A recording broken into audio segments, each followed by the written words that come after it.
Miss Cambodia 2024 is Prasad Dewi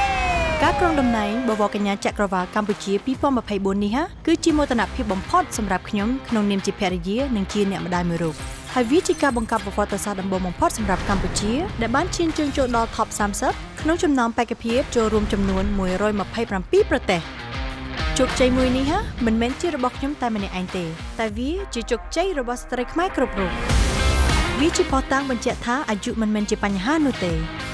ដូច្នេះសូមកុំបោះបង់ក្តីស្រមៃរបស់ខ្លួនឯងចោលព្រោះក្តីស្រមៃពុំមានថ្ងៃផុតកំណត់នោះឡើយជីវិតជាបវរកញ្ញាផងជាភរិយាផងនិងជាអ្នកម្ដាយផងមិនមែនជារឿងងាយធ្វើប៉ុន្មានទេតែដោយសារខ្ញុំមានប្តីនិងកូនស្រីដែលចាំជួយផ្ដល់កម្លាំងចិត្តបូកផ្សំនឹងការកំណត់គោលដៅច្បាស់លាស់និងទំនុកចិត្តខ្ពស់ចំពោះខ្លួនឯងដូច្នេះខ្ញុំអាចជំនះបានគ្រប់យ៉ាង តើបងសេតរួចហើយដូរកៅអៅបាន អូខេអូនសមត្ថភាពសុខភាពនិងសម្រស់ត្រូវតែដើរទន្ទឹមគ្នាដោយសារស្បែកអាចប្រាប់ពីវ័យដូច្នេះយើងត្រូវតែថែទាំស្បែកឲ្យបានល្អបំផុតខ្ញុំជ្រើសប្រើសាប៊ូទឹកដោះខ្លួនលុចដើម្បីស្បែកទន់ភ្លឺរលោងស្អាតសង្ឃឹមថាដំណើរជីវិតរបស់ខ្ញុំនេះអាចផ្ដល់ជាកម្លាំងជំរុញចិត្តដល់ស្ត្រីដទៃឲ្យក្លាហានដេញចាប់ក្តីស្រមៃ